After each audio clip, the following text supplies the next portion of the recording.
My cousin accidentally answered the phone of my online love interest by mistake.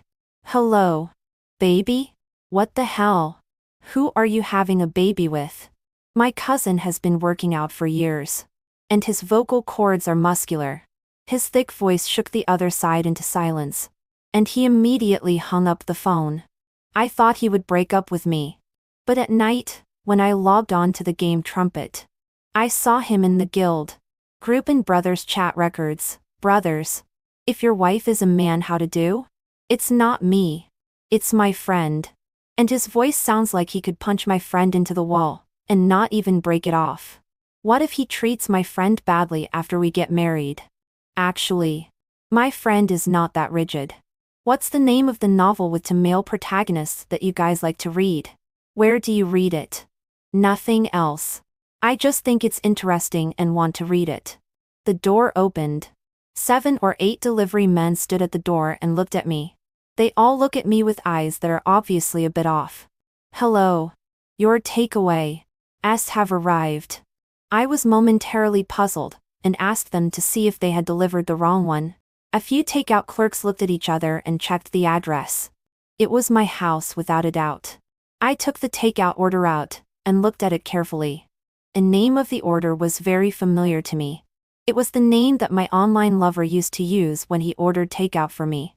Just when I wanted to ask him why he ordered so much takeout for me, my eyes fell to the line of very conspicuous words on the takeout note. Add more rice. He's working out and eats a lot. Not good. A sense of foreboding welled up in my heart.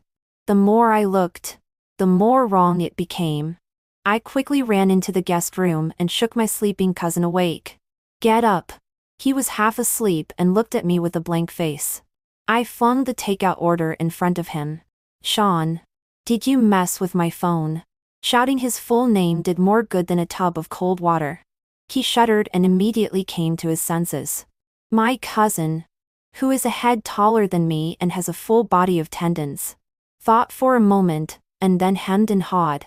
It seems like it should probably be a catch. The guess was verified and my eyes went black. When was it? He thought back for a moment. Seems like it was yesterday. You went downstairs to throw out the garbage and left your cell phone at home.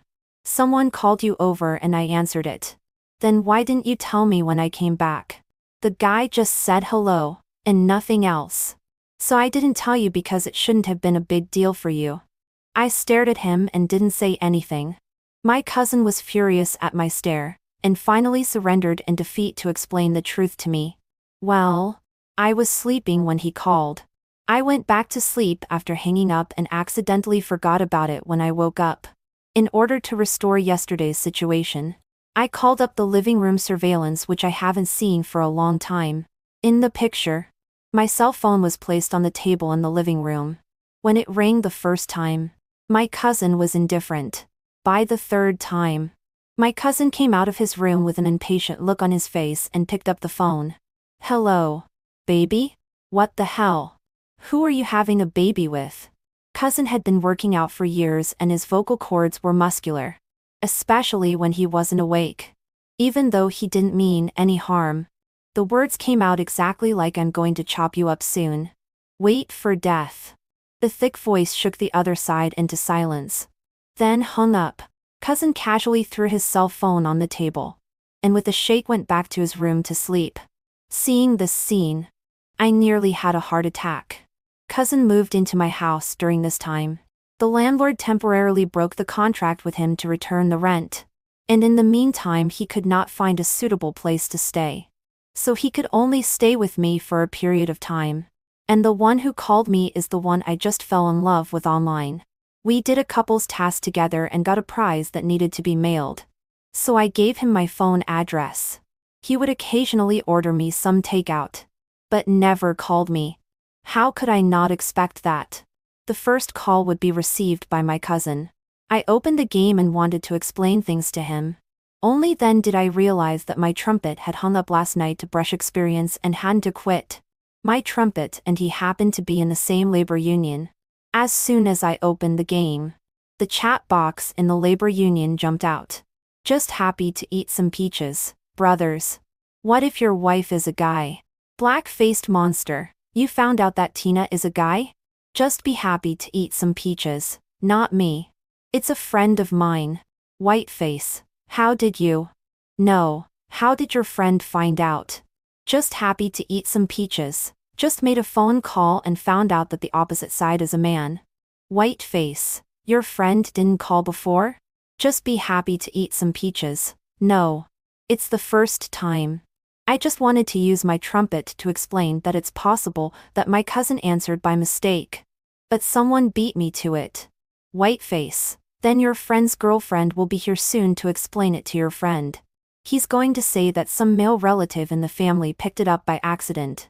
But what kind of coincidence is that? A male relative picking up the phone by mistake on the first call? It must have been an unfamiliar number that came in.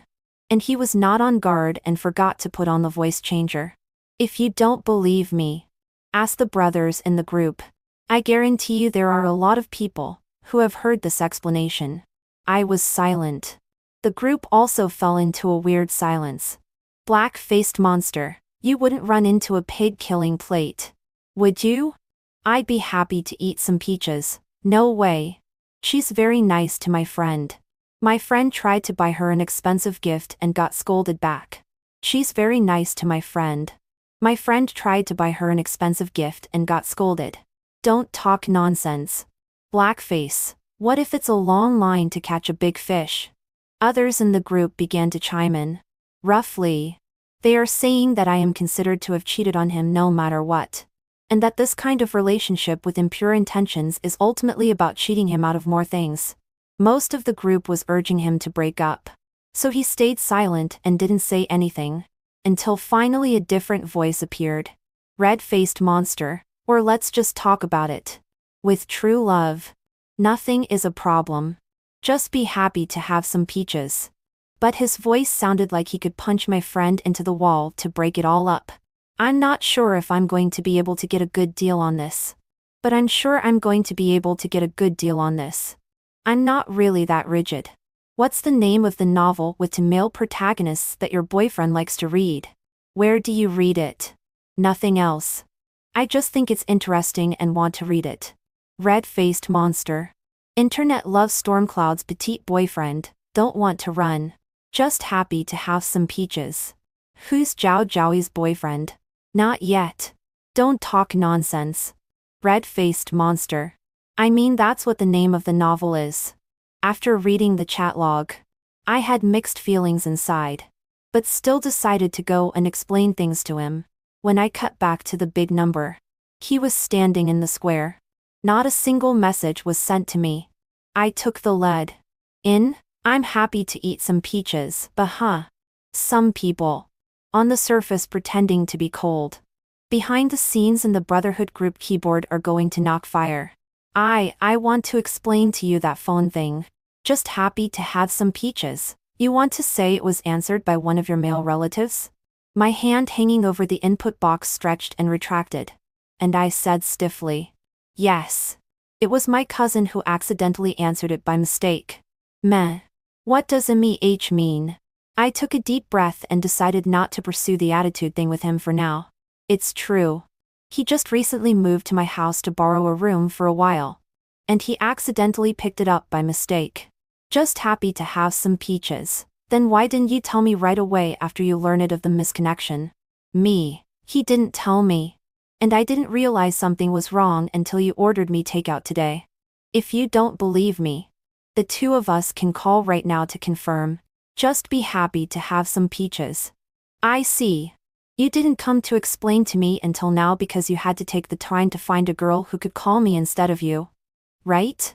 My fists hard and slightly. Just be happy to eat some peaches. It's okay. You don't have to find a way to remedy the situation. I'm already convincing myself. Myself already. What exactly are you convincing yourself of? He still continued to output himself. I think my friends are right. As long as there is love, nothing is a problem. So, can you be honest with me? I'm honest. It was really a misunderstanding. Just happy to have some peaches. Naughty. Still lying. I was momentarily speechless. Zoe, who was in the same group as me, sounded anxious. As I was planning to make one last effort to explain, a call came from the company. He said that Leo didn't know what was wrong with him, and that the deadline for the proposal was still a week away, but he was pushing for it to be ready at the meeting tomorrow. I've always done my work early. He couldn't finish it and had no choice but to call me for help. You don't even know how angry Leo was when he called me. He said, I guess he was dumped by his girlfriend. He said, TT, you come to make things difficult for us laborers when you fall out of love. I curse his girlfriend to never get along with him again. I followed his words and spat a few words. But what the hitman spat was spat. What the boss says is still a holy decree in the next second. If you don't listen, you won't get fed. In order to help my co-workers keep their jobs, I had to put aside the matter of resolving the misunderstanding. The next day at the meeting, Zoe and I were not the only ones with two big black circles under our eyes.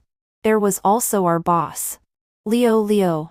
It was as if he had taken to cannonballs for breakfast and vetoed several people in a row. Even I couldn't help but feel a little alarmed. When it was finally my turn, he grimaced and didn't pick out any mistakes. Looked at my eyes, slightly soft and a few points. You don't have much of a problem. But don't use that Tina for your WeChat avatar in the future. I recently don't like Tina. I was silent and looked at Zoe with a glance, each understanding. It's true that I've been dumped. Although Leo's temper is a bit strange, he's quite reliable when it comes to business. My business plan was approved, and the project team is going to start implementing it. The previous team leader's position was transferred, so I became the interim team leader. As soon as the project was completed, I had a good chance of being able to transfer to a new position. On the first day of the project, I worked an extra shift at the company. It was already 8 o'clock in the evening when the work was finished. Only my office and Leo's office were lit up on the whole office floor. Out of politeness, I still want to go and say hello before I leave. The door knocked and pushed open. Leo has a pair of rimless glasses on the bridge of his nose. His eyes are serious and cold as he stares at the documents. And even though he is busy until now, the suit on his body is also meticulous. I have to admit, when he doesn't speak, he is still very pleasing to the eye. Leo, I'm off duty first. He didn't look up, just answered softly. I turned to leave. Your name is Tina, right? I paused in my tracks and turned my head a little unsure of what to do and said yes. He removed his glasses and pinched his brows staring at me. I have something I want to ask you. Go ahead. What does he like about that Zoe? In your group? I was struck by lightning. And I was struck by the words. What? Leo, do you have eyes for Zoe? Leo huffed, all of a sudden red from his neck to his ears. Nonsense, what? I mean, what does a guy like Zoe like? I chewed on that multiple times, finally figuring it out and letting out a long "oh." Sat under Leo's expectant gaze. I don't get it. Leo, you might as well show me. I saw him almost break the pen he was holding in his hand, gritting his teeth and saying to me, I see that Zoe is on good terms with all the girls in your group. And he doesn't have a girlfriend. So I want to ask which type of mano like Zoe generally likes. This time I really understand. Leo's girlfriend is actually a boyfriend. I seriously thought about it. Leo, it doesn't really matter which type. I think the important thing is that you have to show your sincerity and affection. Leo followed my words and thought seriously for a moment. I used his name as a game nickname. Does that count as externalization? I nodded. Of course it counts. It would be nice if you could externalize your avatar as well. I pulled my phone out and tapped on his WeChat pitch black avatar. Leo, look at the blackness of your avatar. If you have the same kind of avatar in the game as you do on WeChat, it's not easy to get along with. If you can change your avatar to something related to him, it might make him feel good. Leo nodded his head as if he didn't understand. In the next second, he took out his cell phone to create an avatar image in a hurry. It's done. You can help me see how to change it. I went over to take a look, only to see white letters on a black background. Two plain English letters PK. I did a double take. Leo. You are in love. Not gaming. What does it mean to use a PK as a header? Leo, a very proud look. I thought about it and still can't use it to obviously. Otherwise it will look like I'm losing value. This PK is good. His name is Tina like yours. Tina is pink. And the English word for pink is PINK. So I took the first and last two letters as the avatar. As my avatar. How about that? Is it revealing and subtle at the same time? I'm sure he'll pick up on this little ingenuity of mine. One of the rules of survival in the workplace. When you realize that your boss is really retarded in some way, don't retort. Go along with what he says. I stuck out my thumbs with difficulty. Wow. Leo's ingenious. I'm sure that Tina will love it when she sees it. No way. I don't know which Tina is so unlucky.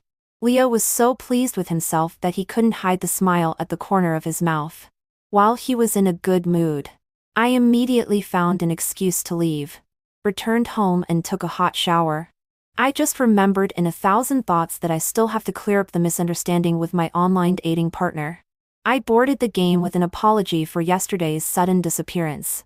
I saw that I'd be happy to eat some peaches. Avatar had suddenly changed into two large letters PK. PK.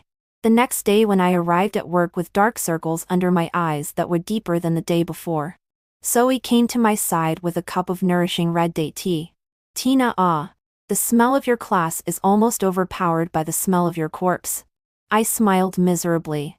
You look like a corpse just like me if you found out that your online love interest was your top man and he seemed to be on the verge of being broken up by an inexplicable misunderstanding that you still couldn't explain. Things are at a standstill now. If I explained it thoroughly, he would have continued the relationship with me anyway, given his character. But I can't fall in love with my boss in the company without changing my face. In an office relationship, the person who gets hurt is the person in the lower position as well as the woman. It is my principle not to fall in love with someone from the same company. But if I just let the misunderstanding arise and stop explaining to him, then Leo will keep making efforts to break himself. In the end, if he realizes that I'm the one who made him fall deeper into the misunderstanding, I'm only afraid that I'll die an even worse death. Thinking of this, I was so lifeless that I even made plans to jump ship once I finished this project. Because right now it seems that the only way to keep things balanced and jump ship right away under these circumstances is to be on the up and up. But some bosses are like chewing gum. Once it sticks, it's hard to clean it off. Maybe Leo found my comments constructive. He calls me over to give him ideas on the pretext of discussing the progress of the project every 3 days. This man is skilled in the mall and is capable of killing it. But when it comes to relationships, he's just an elementary school student at best. No matter how outrageous my ideas are, he dares to listen to them. And he dares to use them. I have to prepare for a complicated project. At the same time, I also have to deal with him as an invisible party. I was exhausted. I couldn't hold back any longer when he called me into his office for another idea. Leo, have you ever thought that after all you've done he has no intention of coming around? That means our approach is fundamentally wrong? Leo's expression froze. What does that mean? It means we're talking too much and they're talking too little. In a relationship, the more you talk, the less you get to say. So why don't we give it a rest? If you don't take a break, I'm going to delete all your contact information in one go. I smiled and criticized. Leo looked like he was seriously considering it for a while. But in reality, he doesn't have any opinion on this kind of issue. He just listens to me. Okay. I'll leave him for half a day. Thank you, Lord. I walked out of the office as if my heart was dead. However, I found that the other colleagues looked at me in a somewhat strange way. This strange look followed me all the way back to my workstation. As soon as I sat down, Zoe came over mysteriously. Tina, we are so close. You can't hide something from me, right? I was confused. What is it? Zoe's eyes shifted between Leo's office and mine. They've been saying lately that you and Leo are having an affair. Especially Paige. She said she heard you and Leo talking in the office about something other than projects and relationships and stuff. She also said that it wasn't because of your ability that you became team leader. It was because you went through Leo's back door and used dirty tricks. I looked up toward Paige's position. The lines of sight collided. And Paige immediately lowered her head and stopped looking my way. Paige was brought up by the original team leader from when she was an intern. The two of them were very close. And at first everyone thought that if the former team leader wasn't there, my position would definitely be hers. But to their surprise, Leo gave the position to me. As the source of the rumors, she knew best how wronged I was. I understand that she desperately wants the opportunity, and is very reluctant to work under my hand. So I welcome her to compete with me by any legitimate means. Whether it's creativity or leadership ability. As long as she can outperform me, I'll give her the position with both hands. But she shouldn't have known how much an erotic rumor could hurt women in the workplace. But she shouldn't have chosen to stab me with this unfounded blade even though she knew how much damage an erotic rumor could do to women in the workplace. From a woman's standpoint, she should know best. This sword stabbed at me by her may one day be stabbed at her by someone else. No one would be the beneficiary in the end. I walked over and knocked on her desk. Talk. Paige either didn't expect me to go straight to her like this and panicked a little. There's nothing to talk about with you. Not to be annoyed. I leaned over her desk with my arms wrapped around her and pulled up the volume. I hear you've been gossiping about me lately. Office gossip. Everyone loves to hear. Although the co-workers didn't blatantly look our way, their hand movements all stopped in unison. Since you dared to do it yourself, don't blame mothers for saying it. I nodded. According to this logic of yours, a slap in the face is not enough. Why don't you spread gossip about Leo? Saying that he's misbehaving in his private life with his subordinates? Because you don't dare and you don't have proof. So you can only catch rumors to influence me. Paige, you're also a woman. Aren't you afraid that one day someone will treat you the same way? Why are you in such a hurry to harbor deep malice towards me? You think that if you squeeze me out with these unfounded rumors, the position will be yours. But unfortunately you are wrong. You're even so unoriginal and uncouth in your rumor mongering. I think that even if I wasn't in this company or at the same time as you, this position wouldn't be yours to sit in as usual. Paige looked at me with a bit of annoyance in her eyes. She immediately stood up and argued with me. You're blurring the point. And you're making it up as you go along. She said. If I don't have the skills. Do you? Others don't know that you copied your project proposal. But I do. This is clearly the result of Bella's departure. This was clearly done before Bella left. And you secretly took it, and used it. Plagiarism. Backdoor. The two major black pots in the workplace. Both of which she has put on my back. I was furious and amused. Where did you hear this nonsense? Paige said with an air of determination. Of course Bella told me herself. She still has the first draft of the project proposal. The first draft. I remembered. When Bella hadn't left yet, I had given her the first draft of the project proposal to review. There's a trace of it on her end. Of course. It seems that Paige found her when she was at the end of her rope, and wanted to perjure herself to bring me down first. That way, even if the investigation reveals that I'm innocent, it gives Paige time to fight for the position again. Paige, you want to kill me with empty promises. No way. If you have evidence, show it. If you don't have evidence and only have a verbal word, shut your mouth. I'm your leader now. Paige grunted and laughed. I've already reported the evidence to the company's monitoring department. I'll see how long you can be proud of yourself. Are you talking about this document? Paige and I argued. Leo walked out with a folder in his hand. He absently lifted it and glanced at it before closing it in disgust. If you're talking about this uninformed, flawed whistleblower document, then I'm sorry. The file was intercepted when it reached me. Paige's face hardened. Leo, this is not in line with the regulations. Is it? The company stipulates that all whistleblower documents can be approved at a higher level. So if you casually intercepted mine, aren't you afraid that it will confirm your improper relationship with Tina? Leo lightly glanced at her, and directly threw the document into the shredder under the gaze of the crowd. If this document is justified, I absolutely will not stop. But you just want to borrow the hands of the investigation team to drag Tina, so as to give yourself a chance to get to the top. This intention is simply obvious. Now the project is the key time. I will not let it even rumor mongering is very level of people on the throne to work for me. Tina got to this position because of her ability. And you can't because of your character. It's because your character is even worse than your already stretched abilities. Paige was thin-skinned and was so unmercifully poked and prodded by Leo in public that she actually gave way to tears. He ignored Paige's tears and swept his gaze around the room. I've always been fair and impartial in the workplace. Everything is based on ability. With that, Leo turned around and was about to leave. Not knowing what he remembered, he suddenly paused and turned back to add, "By the way, I have someone I like. It's not Tina. And she's not in our company. So don't spread those rumors to me."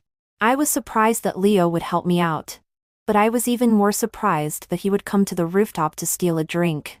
As the project was coming to an end, after working overtime until 10 o'clock again, I walked to the rooftop of the company with the beer I bought from the convenience store.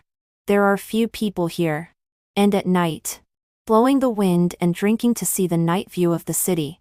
Don't mention how relaxing it is. Only today, before I came, someone had already taken my usual seat. Leo sat there alone, staring down at the very shaky cell phone screen. Every time it dimmed a little, it had to be bright and immediately, as if he was afraid of missing any news. I hesitated for a moment, but still carried my drink and sat next to him. "Leo, Paige's matter. Thank you. Although this matter is something I can completely cope with, it is inevitable that I have to waste a lot more effort.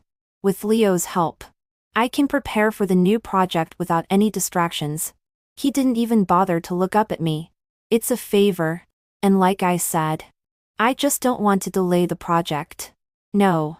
I'm thanking you for being willing to trust me." The reason Paige was so confident in reporting me was because she knew that when it came to something like this, most of her direct reports would choose to hedge their bets. Even if her evidence had a lot of holes in it, the leaders involved would still choose to file whistleblower documents in order to avoid the risk. Those who were as completely trusting as Leo and weren't afraid to take responsibility afterward were rare. Didn't you tell me that? No matter what the relationship is, it should be built on trust. Leo's tone was light, but it was like £1,000,000 hitting my heart. I froze, remembering something I had blurted out earlier when he had come to me for ideas. I told him that maybe it was because he gave too little credit that his date wouldn't pay attention to him. What was said was not meant to be heard. Leo looked at his cell phone screen with some distress. "I think you're right. It should be that I gave him too little trust. In fact, I should believe what he said. Relationships are not business. There is not so much deceit to guess around. Perhaps the simplest answer is the most correct answer. So I'm wondering if he really didn't lie to me. I've worked with Leo for a long time. He is confident and arrogant. He doesn't change what he believes in easily. This absurd misunderstanding between him and me also hides a crisis of trust. But when a man is willing to re-examine and change himself for the sake of his loved ones, he deserves a chance to be brave for it. I've already contacted the headhunter for the company I'm jumping to. As soon as the project is wrapped up, I can leave. So I was ready to have a showdown and start over with him after I left the company. With the strength of my drink, I patted his shoulder. "If you really think so, she will come back to you sooner or later." Leo stiffened. His eyes finally moved from the screen to my face. He looked at me with a very complicated look, wanting to say something. In the next second, he moved his butt and pulled away from me. "Don't touch me. I'm seeing someone. Keep your distance from me. Okay?" Leo and I talked for a long time across a galaxy of distance. We had almost finished our drinks before we went downstairs to leave. When I got to the door of the company to take a taxi, I realized in hindsight that I had left my cell phone on the rooftop and forgot to bring it down. Thinking of the game on my phone that I hadn't quit yet, a chill ran down my back. Oh no. I quickly turned my head back to the office and kept praying that Leo wasn't interested in my phone. When I arrived at the rooftop in a hurry, Leo still had his back to me. The light on the rooftop was so dim that I couldn't read his expression. "You forgot your cell phone." His tone of voice was calm, which relieved me slightly. I pretended to be relaxed. "Yeah. I'm sure I can't drink too much. You have my cell phone, right?" Leo stood up and reached over, handing me his cell phone. I said thanks and reached for it, but his fingers clutched the phone so tightly that I couldn't even pull it out. I was puzzled. The cell phone screen lit up. 2 messages stood out in the dark night. One was a notification from a headhunter about an interview time, and the other, a message reminder of just happy to have some peaches. And the other, a message alert of just happy to have some peaches. I followed Leo's hand and looked upwards. The face was clearly visible, terribly somber, with black hole-like eyes that almost swallowed me up. I didn't know where to explain, so I could only freeze in place. He stared at me, but loosened his grip. "Tina, are you playing the long game?" I didn't answer any of his questions that night. Many times the butterfly effect occurs silently, and the moment the wings vibrate, we all think it's just a small hiccup that's not worth mentioning. It developed from a small misunderstanding in the beginning. Even I don't know how to end it. Leo has a clear distinction between public and private. In the matter of the project is never sorry for me. Just no longer under the pretext of the project to pull me to the office to give him ideas. Since that day, he did not send me messages in the game. We do not know each other, and no one took the initiative to mention it again.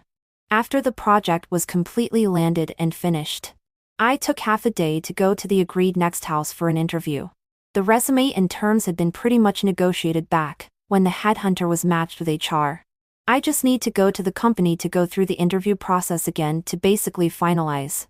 HR was very happy with me and offered me a much more substantial offer and position than I had before. A blessing and a curse. Maybe the recent events have pushed me to another stage in my life. It was drizzling outside at the end of the interview. The bright sunshine on the way in made me forget to go out with an umbrella. I stood by the glass door of the company's downstairs to hide from the rain and waited for the internet taxi driver to bring his car around. A black sedan stopped not far from me. I checked the license plate and it wasn't the one I'd made the appointment with. But the car wasn't about to leave. Instead, it honked its horn a few times to get my attention again. I looked up. The window came down and Leo's face came into view. He stared at me without looking away. His tone hard. "Get in the car. I'll give you a ride." I waved my hand in refusal. "No, Leo. I already took a cab. It's still raining and my internet car is stuck in traffic." I tapped the back of my hand with some anxiety, hoping beyond hope that the car would fly up to me to ease the awkwardness of the moment. Leo slowly raised the window, and just when I thought he was leaving, he opened the door and stepped out, holding an umbrella. He lifted the curtain of rain and took a step in front of me. The umbrella wasn't very big and he tilted it towards me to make sure he could cover me under it. "Cancel the internet ride and come with me." The awkward atmosphere that comes with enclosed spaces multiplies geometrically. Leo's car was cooled, but I was too hot to move. From the first second I sat up, I began to regret. Why did I follow him into the car? "Why did you quit?" Leo's voice sounded almost at the same time as the rhetorical question in my head. Before I could answer, Leo followed up with another question. "Is it because you don't want to see me?" I shook my head. "No, it's because I've been thinking about it for a long time. The pay and the prospects here are better than now." Leo was silent. Maybe he wanted to hear my answer because it was about him. Unfortunately, it wasn't. Relationships don't play such a big part in my life. If the offer from the next person is not even as good as it is now, even if I have to meet with Leo every day in such an awkward manner, I definitely won't quit my job now. After a long time, Leo asked again. When did you realize that I was just happy to eat some peaches? I realized it the day you changed your avatar. As soon as the words came out of my mouth, I couldn't help but add. That's why I didn't think about catching a big fish with a long line. Leo didn't comment, but didn't say anything else. The awkward atmosphere that had re-emerged made me want to smack myself in the mouth. Why did I mention this sentence properly? Isn't it a lie? It would be strange if you believed me. I regretted it. But Leo seemed to be in a much better mood. He even turned on the car stereo. The song was the background sound of the game we both played together. A familiar music gradually relaxed me. I turned my head to look at the person I was once both close to and a stranger to. Once upon a time, we played games and did quests together. And when we were tired of playing, we would click on the same movie and often fall asleep while watching it. Every time I woke up, Leo would still be online, and would only be relieved when he saw me appear. Because of this, he would also complain with me to scold the immediate leader who let me have so much workload. He said that our leader must be blind, and that if he didn't give me a promotion and a raise, he wouldn't be able to keep a talent like me. I couldn't hold back a soft laugh at the thought. When I looked up again, the car had already driven to the downstairs of my neighborhood. I woke up with a start and fumbled to unbuckle my seatbelt. Thanks for the ride. Bye. Wait. Leo's hands were clenched on the steering wheel in a nervous manner. He took a deep breath and turned his head to look at me. Even if you didn't have the idea of putting in a long line to catch a big fish. But now that the fish has hooked itself, can't you be merciful and take it back home? I stared at him blankly, my hand on the card or not knowing whether to move in or out. He simply unbuckled his seatbelt and came up to me, infinitely closing the distance between us. When the distance was 0, my brain was dizzy and my hand subconsciously clutched his shirt. The corners of that shirt crumpled as I clutched them before Leo managed to get up. His eyes glued together and his voice sounding even lower than usual. This isn't how it's supposed to end between us. I want a future with you. I was in a state of confusion, my head so full of mush that I didn't know how to respond to him. I could only turn my head away from his blazing eyes. Tina, let's talk about it. This time I believe everything you say. Leo's almost pleading tone was too much for me to ignore. I forced myself to calm down and think for a moment, but nodded my head in agreement. I started the story from the day my cousin had answered the phone by mistake. Leo listened quietly, hearing about all the detours we'd somehow taken because of misunderstandings and mistrust. In fact, there was no bottomless barrier between us, just lack of a sincere conversation that can melt the ice and snow. Leo held my hand tighter until I finished the whole thing. I breathed a long sigh of relief, and the things that had been bothering me finally fell into place. I told him about my avoidance and the deepest part of my heart that I also distrusted him. And then I put the decision in his hands. Leo laughed out loud at my somewhat apprehensive appearance. He caressed my face. I just want to know what's been going on with us all this time. And I just want to clear up any misunderstandings with you. We've just had some problems that could have been avoided.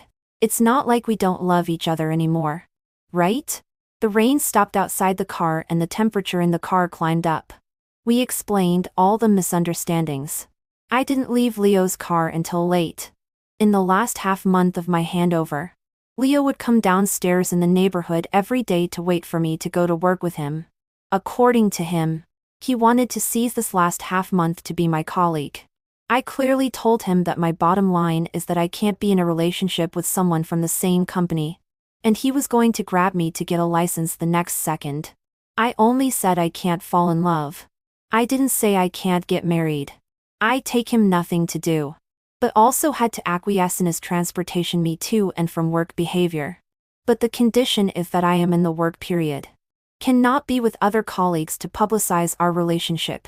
On the day I officially left my job, Zoe quietly came to gossip with me. Tina, did you mess with Leo in any way? Why is he so happy that you're leaving today? I looked at the office full of spring, and even treated subordinates or a lot of good Leo. Angry and funny. Who knows? Isn't he always gloomy?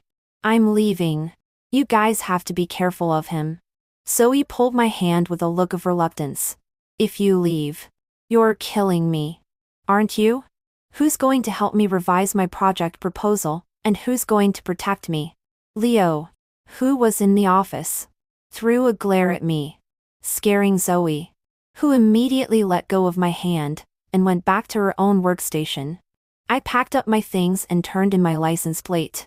That meant I was officially leaving the company. While holding the cardboard box and walking outside the company, Leo ran in front of me at some point.